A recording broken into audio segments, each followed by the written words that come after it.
The man, the myth behind the camera. So I'm usually behind the camera, but this time I'm in front of it, so it feels a little bit different. About when I was like 20 years old, I started my video company. Like, hey, how do you do this? Or how do you do that? I didn't know anything. There's someone out there that wants to start a business, doesn't know how to, but will still figure it out. I'm sure there have been days where you're like, how do you deal with that? And how are you like, no, I'm gonna see it through and we're gonna make it work. What business would you want to start right now if you could start a business? I really wanted to sell hot dogs for a little bit. But you would still like go home and sleep that night? Yeah. And everything would be fine? I think so. Okay, there you go. Like people, when they think of failure, they think like, oh, if I failed, my life is gonna end. Your life doesn't end when you fail. Following your dreams and not giving up. What is your dream? I'm living it right now. But how do you explain it to, I don't know, your mom? I don't really think like they fully understand it. I'd be like, oh, well, I make videos. They'd be like, oh, so you record quinceañera. When I first started videography, I actually didn't like it. I hated it. You have to do the things that you don't want to do. So when did you decide that you wanted to make a career out of it? It was a long process of like failure, and then just kind of giving up and then like starting back up. What made you pursue having your own company versus going and finding a job at an already established company? In Yakima, there was like no video agencies. So many things that lined up for me to survive until when things actually started, getting good. If a younger version of you would have come up to you now, like what advice would you tell him? I would definitely say like, be consistent and don't give up. Was there ever a plan B? Were your parents supportive? Actually, if it wasn't for my mom, I probably wouldn't be doing like what I'm doing. I need to know the tea. Like, I need you to break it down now for real. Have you met a famous person? And who is it? I was on Craigslist, like looking for video editing work. It was this randomest, sketchiest post. They're like, dude, we love these videos. Like, we want to hire you. Things were just getting weird. They're pretty big. They're like 40 million subscribers now. Hello, everybody. Welcome back to another episode of Charlitas. Today is a very special episode because today we are going to be talking with, what'd you say? The man, the myth behind the camera. The man, the myth behind the camera. This is somebody who has worked with Latino Leadership Northwest for a very long time.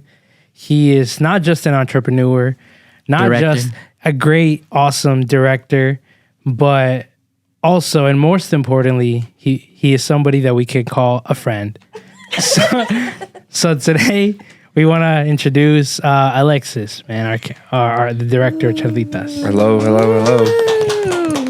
So welcome. Hello, welcome. Thank you guys for having me. You're always with us. Yeah. Yes. You're always with us. So this is yes, I'm usually behind the camera, but this time I'm in front of it, so it feels a little bit different. Yeah, it feels nice. It's something that we've been wanting to have for like a long time. Yeah, and I'm glad we're here because we finally get to talk about like entrepreneur stuff and all that. So yeah, it was great. Alexis, do you want to give like a little brief introduction first of who you are, like where you come from before we get started? So my name is Alexis.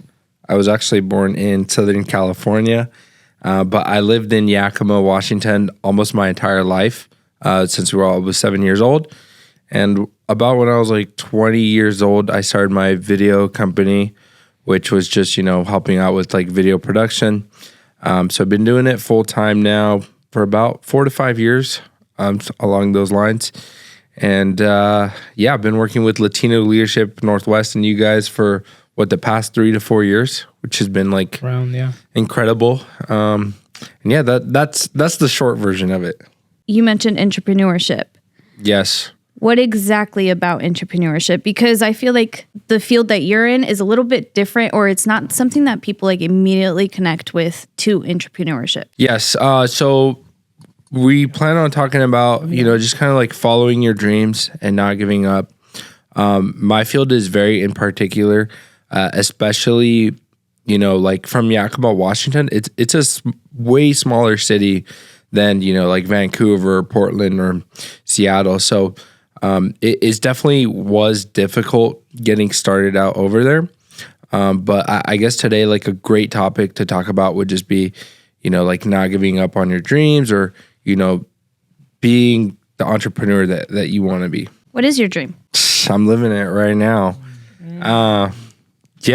My dream, honestly, like just to be happy, just to be around people that I love. one of the things that I wanted to talk about personally is because you're from Yakima. Yes. And I've been there, and I have a lot of people that I know, and like I've, through the years I've been like in that area, and I've always like liked it because of not even just like the landscape, but just like life there is like pretty different from like a bigger city like Vancouver or Portland. Yeah. So my question was, how do you think living in Yakima shaped you to be who you are today? Yeah, so I definitely think Yakima has made me like more of a humble person.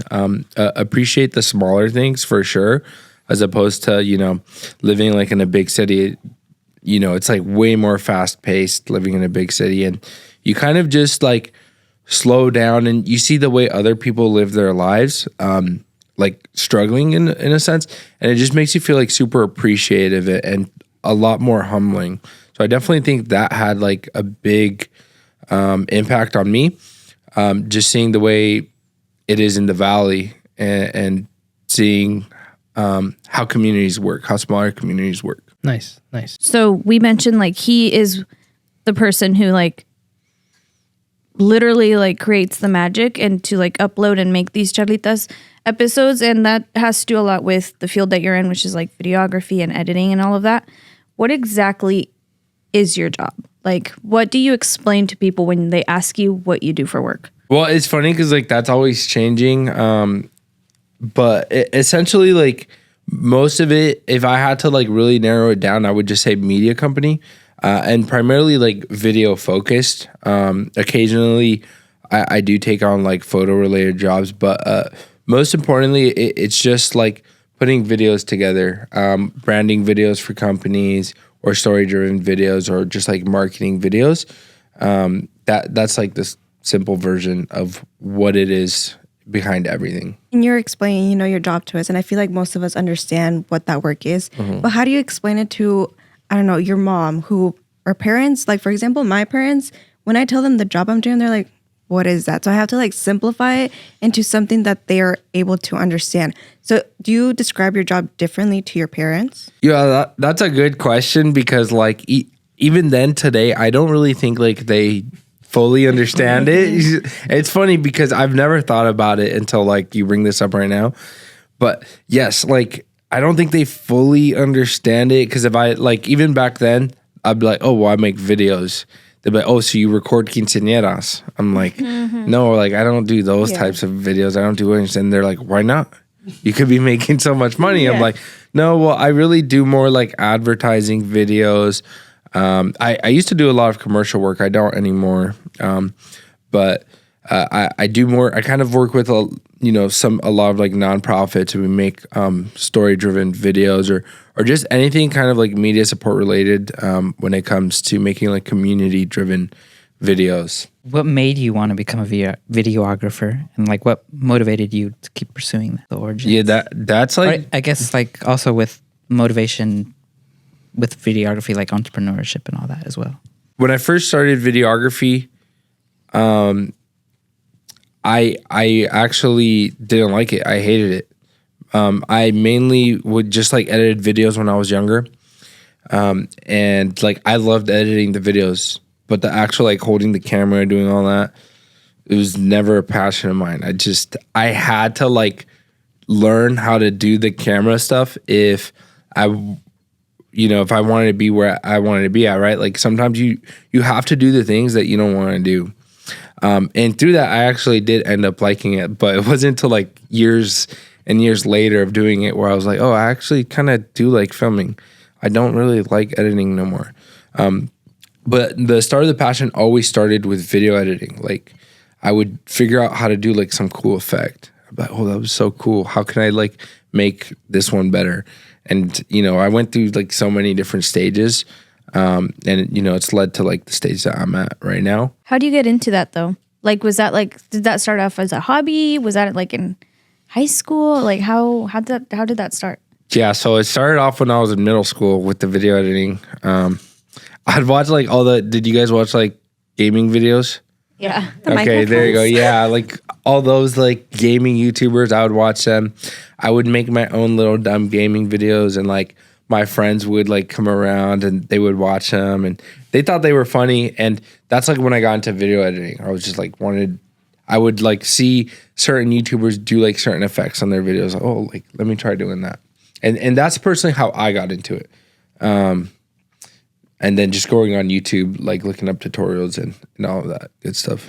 So when did you decide that you wanted to make a career out of it? When was it the moment when you were like, yes, I'm going to start my company and I'm going to do this thing and I'm going to see it through? There was many times. Like what you're seeing right now is a final result of something.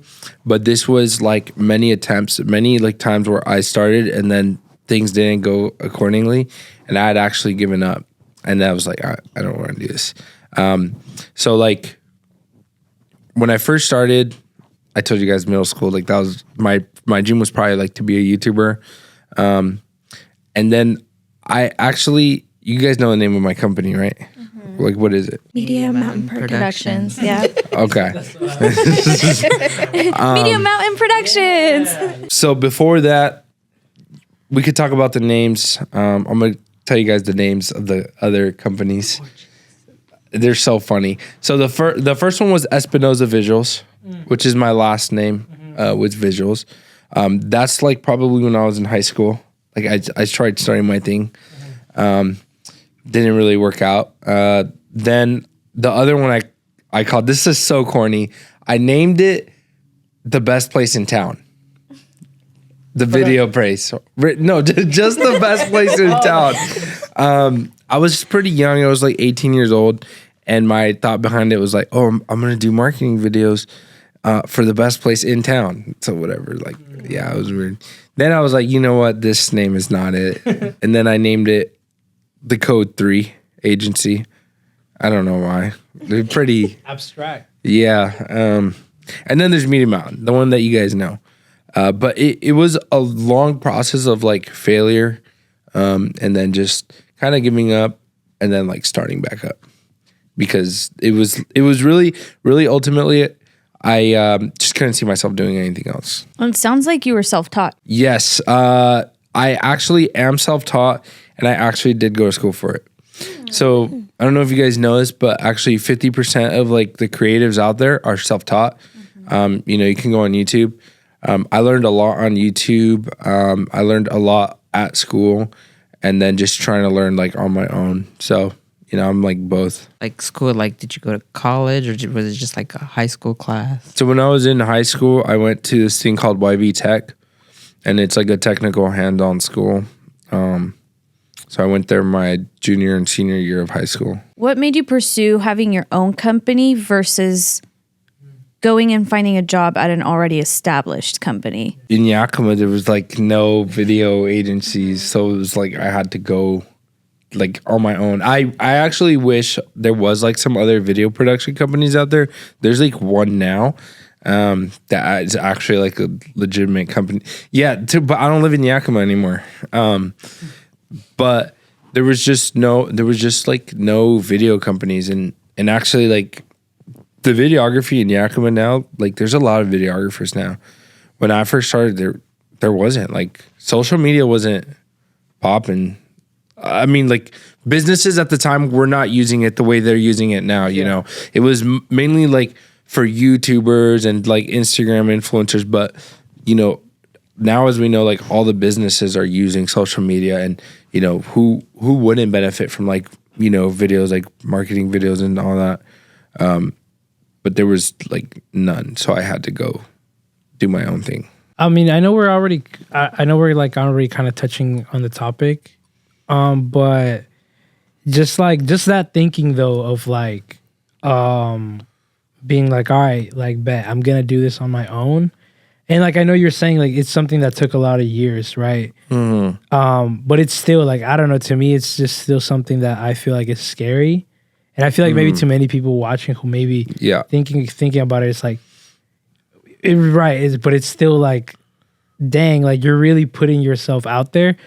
Could you kind of like expand a little bit more on like, I'm saying like once you finally had Media Mountain Productions, like what was that beginning stage like? Like, was there like, all right, bet like I don't know how the process works. Like, did you get like a client or something and then that's when you started, or like, Was that you started and like you just started looking for people or something, or like how was those early stages of Media Mountain Productions? Got you. So to anybody like wanting to start a business, whether it's video production or like literally anything else, I highly recommend you have a job while doing it. Like realistically, you should work your job and then like work on it in the afternoons. You shouldn't like just randomly quit your job unless you have like a dumb amount of money saved up and then like you kind of know what you're doing. But I was doing it on the side. I slowly kind of like was like, all right, let me get some. I would get like a few clients, and I was making about like $2,000 a month, which is not a lot, like just from videography at that point. And I was just having like a conversation with one of my clients. He was just like, yeah, man, he told me the risk he took when he quit his job. He's like, yeah, it's a risk, but you know, like you're going to have to do it at some point. And then after that like conversation with him, that very day I put in my 2-week notice and quit my job. I didn't have like a crazy amount of money saved up.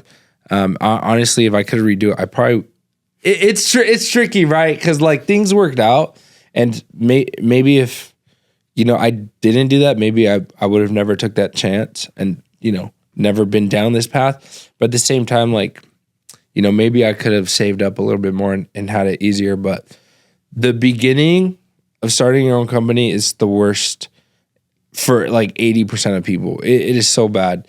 80% of entrepreneurs or videographers like struggle with consistent income when they first start off. It's not easy. And there's so many times like this, like the struggle was actually like really bad. There was times where like rent's due in a few days and like couldn't sleep, like didn't have the money. And then like fate literally just luckily like a day before rent, someone hits me up, they need a video, let me collect like a deposit and get like so many things that lined up for me to perfectly barely make it enough to survive until when things actually started, you know, getting good. And you come from, you know, you've mentioned several times now, you come from Yakima, right? Which is like small population, not a lot of videographers back when you first started. So how did you like put the work that you're doing, like how did you like promote that so people there would want to be interested in your business when that wasn't as popular back then? Like how would you get those clients? So it was like everything. I did everything. I started posting like my own videos, started posting my work. Every single time I seen someone new, like if I would go into a gym and someone told me like they were a real estate agent or like a business owner, just like self-plug, that was really big. And then like I even ran ads for a little bit. And this was so new to me. I didn't know what I was doing. But like somehow I just slowly started piecing things together. And as you start piecing things together, things just get clearer as you go. You were like very young when you were doing this, right? So did you look up to any other, or I don't know, who did you look up to while you were doing this work? Because again, you were pretty young. Yes, I looked up to just like other influencers online. There is like one other video production company in Yakima. I didn't know about them like when I first started. They like flew under my radar, but like halfway, probably like 2 years in, I've heard of them. I've actually heard they were doing like really well. Had like maybe a few people on their team. They're low-key haters though, so you know. Yeah, low-key. Like I actually like reached out to them. I had to ask like for advice to the owner, like trying to grow my company. And like after that phone call, I just felt it was weird. I felt so unmotivated. Actually, like for a whole week, I was just like, I think he strategically like was trying to throw me off my game. But you know, it's, you know, in my opinion, like if you get, if you feel unmotivated by talking to someone, and you stick through it, like that's just a sign that you want it more, you know? Do you remember like the advice he gave you? Yeah, it was like a lot of negative advice. Like he doesn't even want his own production company. It sucks. It's one of the worst businesses to have. But it was not actual advice. And then it just got me thinking, oh, wow, do I even want to do this? Things like that. So if somebody were to come, if a younger version of you would have come up to you now, like what advice would you tell him? I would definitely say like be consistent and don't give up. That's the number one thing that like you can tell when someone's going to be successful or not. If like let's just say someone came to me and was like, I want to start a business. And I told him, hey, go do this. If in 2 weeks he doesn't do it, then most likely like he's probably never going to do it, you know. People who actually want to grow and like actually want it will take action on it. And they'll stay consistent. Like sometimes, have you guys ever heard of the saying, you might need to change the plan, but not the goal?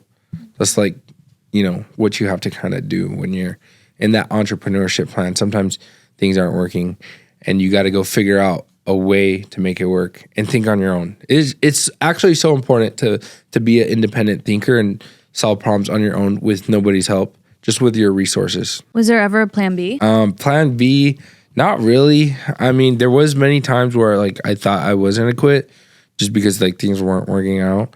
But there was never like, what am I gonna do? Because I couldn't see myself doing anything else. Were your parents supportive? Because I know like for a lot of like Latina families, parents are always like, go with the safe route. Like, you know, find that conventional job, work it, make money, and just like live a quote unquote like secure life. So were your parents supportive of what you were doing with your entrepreneurship? Or were they more like, play it safe, you know, go to college, find a good job? My mom was really supportive. Actually, if it wasn't for my mom, I probably wouldn't be doing like what I'm doing. And I just say that because like when I was a kid, she like you used to need like a little capture card to record gaming videos. And like she's the one who bought it for me. So like if she didn't buy it for me, right, like I would have probably never edited videos and been there. But like besides that, I wouldn't say like my parents were like supportive, but they weren't unsupportive. They were just like, oh, he's doing his own thing. Do they support you now, or is it like still the same? Like they see that you've reached or found success, right, with your company. So do they still? I would still say it's like the same. It's not like they don't look at me and they're like, oh, they don't look at me like as a business owner. They look at me like as their son, if that makes any sense, right? It's just like your parents, right? Whatever you guys are working in, they don't see you like as an engineer or like they just see you as their son. That's how it is. Pretty much. Right? Pretty much. Right? Yeah, even if, like nothing. Because even if you try to explain it to them, like we were talking about just earlier, like, oh, what do you do? And they're just like, what are you doing again? Like, oh, okay. Yeah, whatever. Like, yeah. You know? And it doesn't mean that they're like dismissive. At least I personally don't know if it means that they're dismissive. Yeah. Per se. Definitely not dismissive. They're just like, oh, like it's like, you know, we talk about other things, you know? Yeah, exactly. Even my family, like I have a lot of family from California and I don't even think they really know what I do. I think they're like, oh, he's a photographer. And like, I'm not a photographer, you know? Like, it's funny because the randomest people message me, like that I went to high school with and I'm like, hey, can you take pictures of this wedding? I'm like, bro, do you see any like wedding pictures on my profile? Like, dang, but that's still money though, no? Like that's the no, it's not because I don't do weddings. That's not his I'm dream. not like that guy. Okay, well, Alexis, I need to know the tea. Like, I All need right. you to break it down Let's now do for it. real. Have you met a famous person? And who is it? Have you worked with them? How were they? Give us all the tea. Kind of. I could tell you about my first videography experience. They're kind of famous now. Ooh, okay. They have like 30 million subscribers. Okay, when I first started out, there was this people from Seattle. We're gonna leave them anonymous. But I was actually like pretty decent at editing. I was like 17, maybe about to turn 18 years old, or maybe I was 18. dang, so you're young. Yeah, I was like doing VFX. That's like kind of like visual effects. I was on Craigslist like looking for video editing work. And so it was this randomest, sketchiest post ever, like looking for video editor. So easy, high schooler can do it. So I like sent him some of my videos and I was not like thinking anything of it. But then they replied, they're like, hey, we really liked your work. Can you hop on for an interview? And then there were like some Instagrammers with like a few 100,000 followers. And they're like, yeah, we're from Seattle. We really liked it. They sent me videos to edit them. They really loved them. They're like, dude, we love these videos. Like, we want to hire you. We want to move you out to Seattle. We want to pay for your apartment. Dang, you're 18 at this point, yeah, bro? I was 18 at the time, bro. So I was like, hell yeah. You know, obviously, this is where I say like the highs and the lows come. I'm going to give you guys a perfect example of where the highs and the lows come from. Okay. Just with this story, right? So I'm like, hell yeah, man. These guys are going to move me out to Seattle. I just met some influencers. That's so cool. And this is like a month or 2 month long process. So they're like, okay, well, we're going to start looking for apartments. We want you to come down to Seattle so we could train you. We could see exactly where you're at. And they're video guys too. Like, they know exactly what they're doing. I come down, I spend the day. They try to do some training, but everything they threw at me, they're like, how would you do this? I did it. And like, I like nailed it. So they're like, perfect, man. We're going to start looking at an apartment for you. So I come down. They show me some like pretty nice apartments, actually. I'm like, all right, cool. Go back home to Yakima, and I'm waiting for them. And then like 2 weeks go by. They're like, oh, well, they were just being iffy. They weren't telling me like, no this, no that. And then they're like, okay, like here's the thing. Like, you know, we do want to bring you, but we're just not sure like about money right now where we're at financially. Like, we don't want to bring you down and then do this. And then, but they didn't say they weren't. They just kept like playing me like, yeah, but we're also still just looking for an apartment for you. And then like another 2 weeks go by, and they were just like things were just getting weird. Like almost like, okay, like what's going on? You guys are telling me this, you guys are telling me that. And then they're like, that apartment that we looked at, they were like, well, there was like we found out that there was like lead in the paint or something like that. It's very unsafe for you to stay there. They found like mold or something like that in there. So I'm like, oh, okay.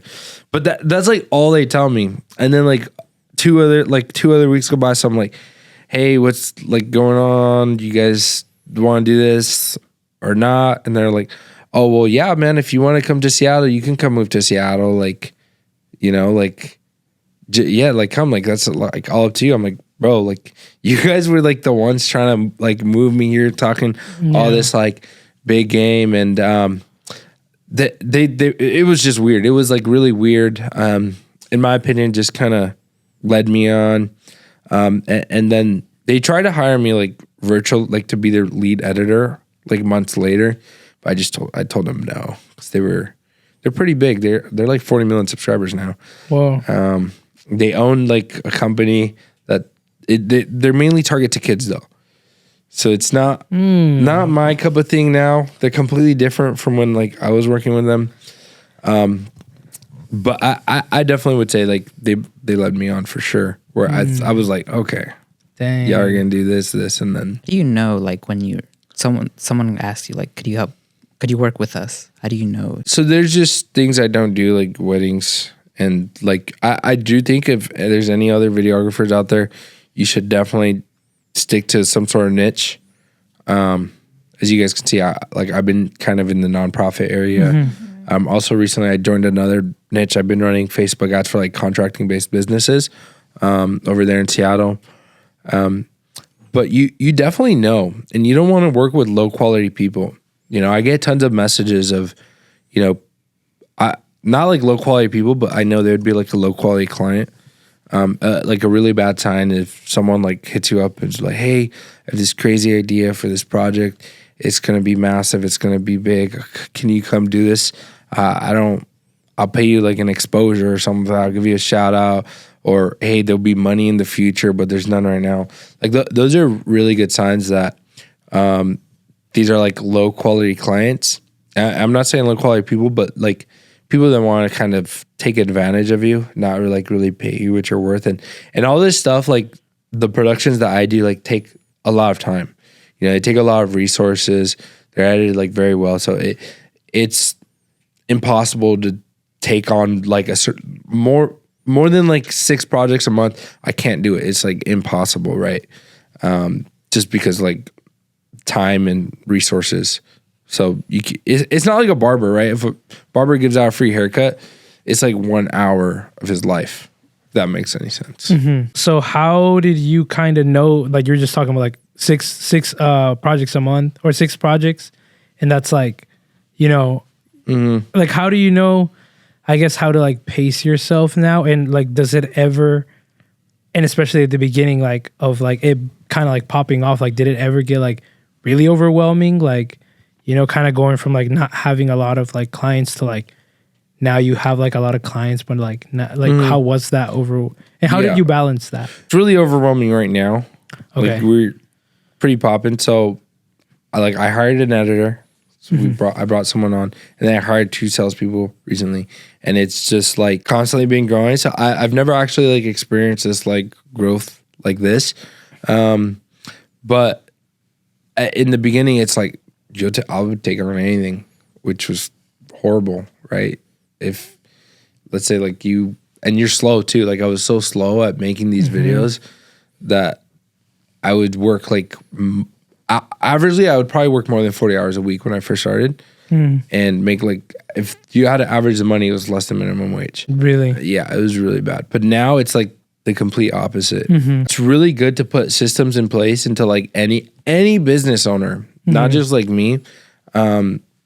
And like kind of you guys seen it here, like in Latino Leadership Northwest, like when Diana, which by the way, Diana's our executive director, she's not getting all these tasks and putting them, like handling all herself. She's delegating these tasks to like, you know, you right there, you're part of social media.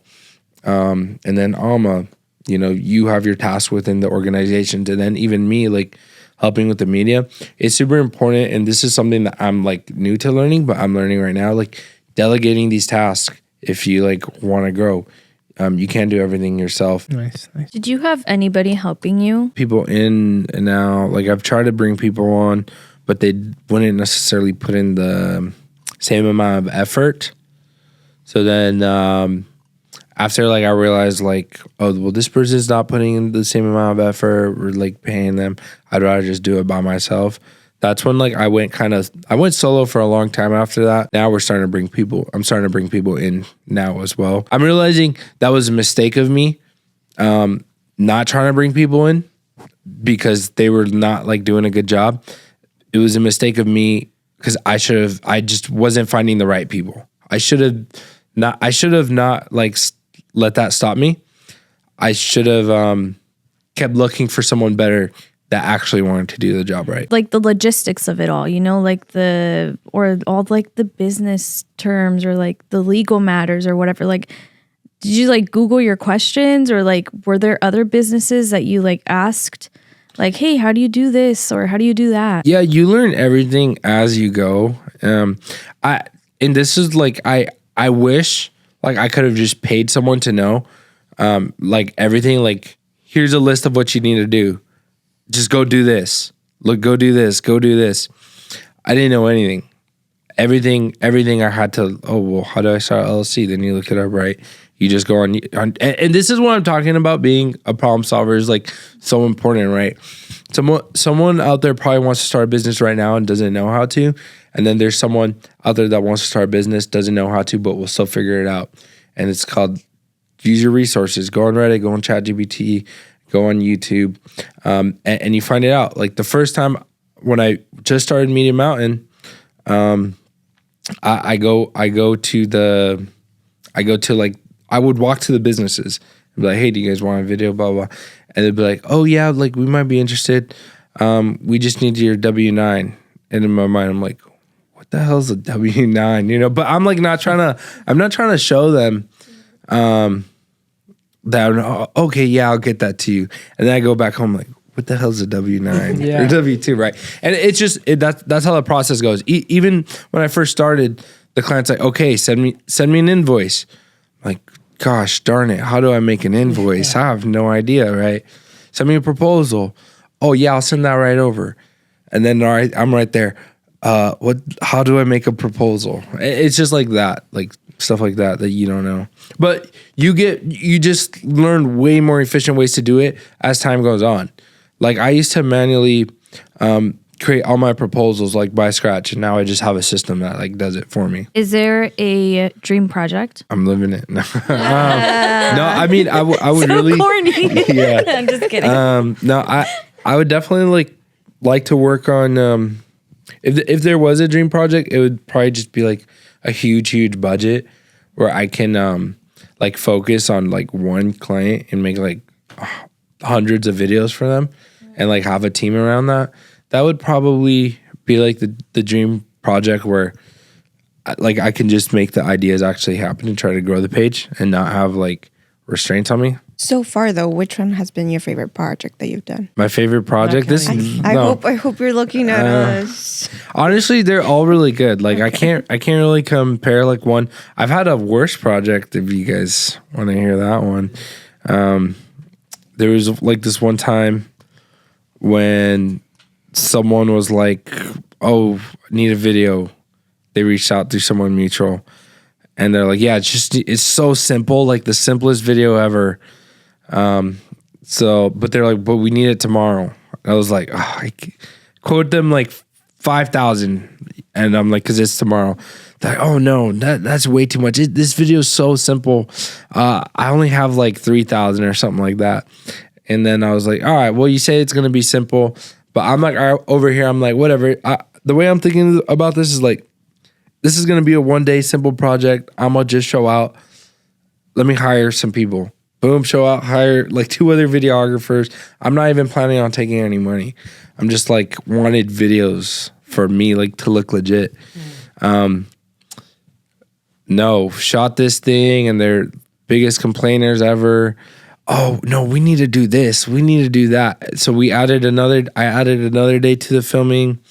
We did like these crazy interviews, the like craziest thing. Sent her the video, was not happy with it. Sent her the next video, was not happy with it. And guys, may I mind you, this never happens. I never work with anyone, send them the video, and they're like, we don't like it. So send them the third version, they're like, don't like it. So I'm like, meet up with this person. I'm like, okay, like I have to edit this video in front of you. Like, you know, you told me you just wanted this simple video. We're so over this, like just like so over going this back and forth. I just edited it in front of you, edited them in front of them. They loved it, that one. So they were really happy.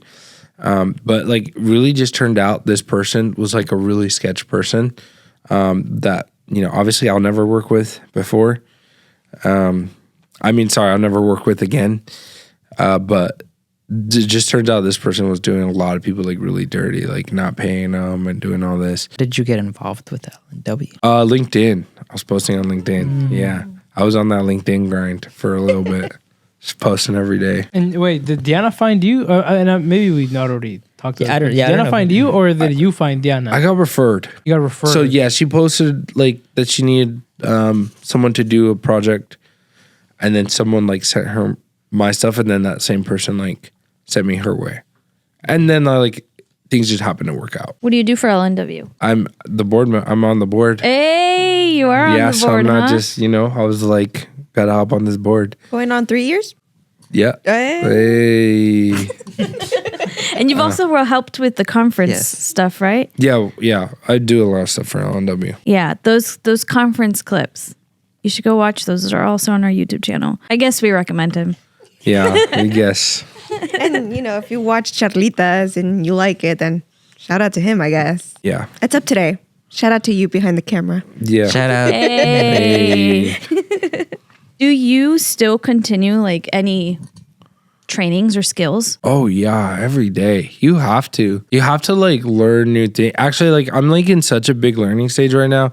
I would say I've learned more in like the past 3 months than I've learned like in these past years. Where do you go learn these new things? I have lots of long conversations with ChatGPT.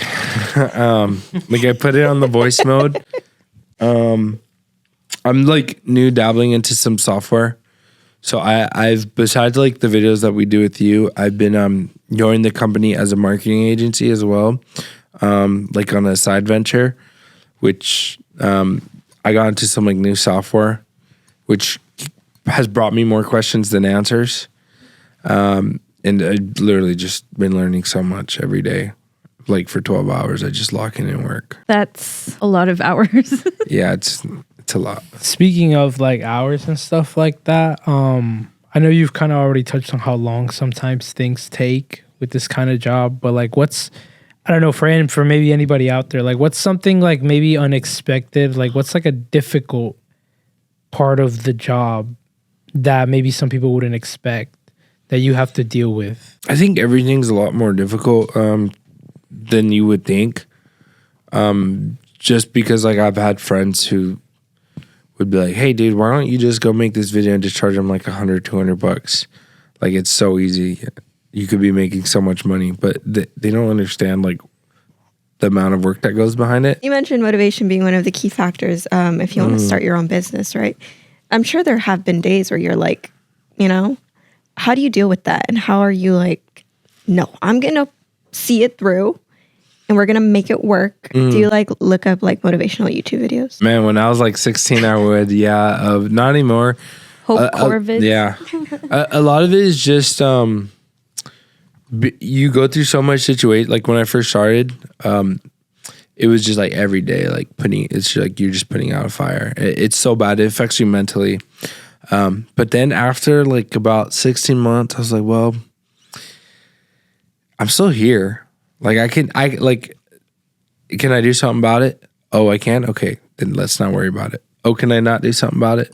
Okay, then let's not worry about it. There's like also a certain level of like discipline you learn from like every. Yeah, exactly. And also I think people have this like misconception of failure or like what happens if I fail? Like, okay, let's just play this hypothetical right now.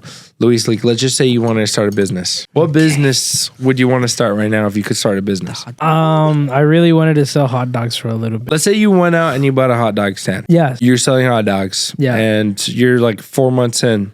And then you have like, it's not going well. It's not what? It's not going well. Like, Oh, it's let's not just going say well. Okay, like people aren't buying financially, them. you're like in a screw hole. They're just sitting out there. What happens when you realize like, oh, like I can't do this no more? That I can't do this Yeah, anymore? like you can't sell these hot dogs. Like it's not sustainable. What happens? Like I'm losing money basically, right? Yeah, Like, or you not. Maybe you're just maybe you're just not making money, but you're not necessarily losing money. I don't know. I mean, I definitely feel like quitting, like for sure. Yeah. I kind of want to say that I wouldn't quit though. Okay. I'd keep going. But let's just say hypothetically you couldn't afford to pay rent, your hot dog rent. I probably would already be working, but Yeah. I don't know. I'd stop for a little bit though. You'd I'd reassess. Okay. I'm doing something wrong. But you would still like go home and sleep that night? Yeah. And everything would be fine? Think so. Okay, there you go. Like a lot. I feel like a lot of people when they think of failure, they think like, oh, if I failed, my life is gonna end. Your life doesn't end when you fail. It just keeps going. Like literally, the thing that you don't want to happen when it happens, nothing happens. So like when you realize that, it's really not a big deal. I can just try again tomorrow. Yeah, exactly right. Try again tomorrow. Calling your 4 friends to buy hot dogs from you. Yeah, I call you guys. Yeah. the glizzy Or I stands. hire. Maybe my problem is marketing or production. Maybe I'm not getting for a out. lot of people. It is. You know what I'm saying? And you know that's a big problem. Like if you have a restaurant and your food's not good, no amount of marketing in the world's gonna help you because people are gonna go and they're just not gonna recommend No, that's true. your business. Now that we have reflected and talked a lot about your lore, do you think younger you would be happy with what you're doing now? Overall, I want to say yeah. I do truly think that. Also, it depends what version of younger me, because there was like probably like a younger version of me. There's like I'm gonna be stupid rich. I'm gonna make so much money. But I'm sure we're all done that. So maybe not that version, but there was also some like versions of me that were younger and were like, I don't know where I'm gonna be in the future. Like that version of me for sure. Yeah. What about There's no younger doubt. version of you who was starting the company and who had high hopes for And then put up a picture up here side by side. This is all like of the young boom time. Alexis? It's so hard because like I feel like when everyone starts a business, they like expect it to just like go up here. So like my version of starting a business was like I want to have a whole media company and a whole team. So maybe like that version, no, but like the version there is a version of me that is definitely happy, and if that version is not like happy of me, this version is definitely happy of where I'm at. That makes that version happy. It's like kind of weird to explain. No, that makes complete sense. And like this conversation has made me realize that you are such like you're like a person with no mental illnesses. Like, that's the way I can put it. Like I feel like you're so Positive thinking? yeah, like your thinking is so logical and it's like, oh yeah, that does make sense, you know? Like hearing it, I don't know, it makes, cause like my brain is like filled with so much anxiety and so much like fear and all of that. And then you're over here and you're like, nah, like it'll be fine tomorrow. Like the sun will still rise and I'll still be here. Well, when you like put yourself in so many problems, like it's something it's not apparent to a lot of people. Like if you fail, nothing happens, you know? So like, I would definitely say like, if you put yourself in situations that are tough, you will get there, Sam. You know, I know plenty of people that, you know, they don't, they're kind of like you, anxiety, but then you start your little business and you just keep going and you're just like, I'm just a fish swimming in this in this ocean, right? I'm just swimming. And like you're also like, yeah, like, you know, maybe not the version of the who wanted like the monies or whatever, but like a version of me out there is probably happy. Like I'm happy. Like wow. What a way to think of that. Like you know, must like, have had a great support system growing up. Or you know, you might still have that great support system. Yeah, Give them a shot. It's the mental. You know, you have to mentally support yourself. it's like He's like looking at me saying, getting flashbacks to when we were called mentally weak. You're the opposite of that. But you know what's funny? You guys like throughout your podcast, I always hear you guys say like, my frontal pre-cortex is not fully developed. Yeah. I didn't understand it till now that I think my prefrontal cortex is now fully developed. Whoa. Something to look forward to. Yeah. It's actually like so interesting because like from 18 to now is so different. Mm. And I feel like it now just fully developed during this podcast. This episode. instant? Yeah. whoa. It's like we hit Saw that in real time. And I'm so glad that this moment was recorded and it'll be for yours to reflect on. Thank you, Alexis. This has helped my yes journey. This is awesome. Share your handles. Share it so people follow you. Yes, you guys can go to MediaMountainProductions.com or Alexis Flicks Pics on Instagram. I don't flick. I'm not like a photographer. It was just a catchy name. But yeah, you guys can find me, and yeah, that's it. This has been a great podcast. Find his LinkedIn too. Oh yeah, yep. Find my LinkedIn. This has been great. I don't know if. Yeah, thank you so much for joining us, Alexis. Thank you guys for having me. This has been my pleasure. Please like, please comment, please subscribe. Let us know what your favorite Alexis quote was from this video. Yeah, let us know. We'd really love to hear it. We'd really love if you stick around for further episodes. This has been really fun. Thank you. Thank you to Washington State Art Commission, Latina and Hispanic History in Washington State, and the Inatai Foundation for sponsoring this video. Guys, thanks so much for watching the episode. If you're interested in sponsoring Charlitas, here are some packages.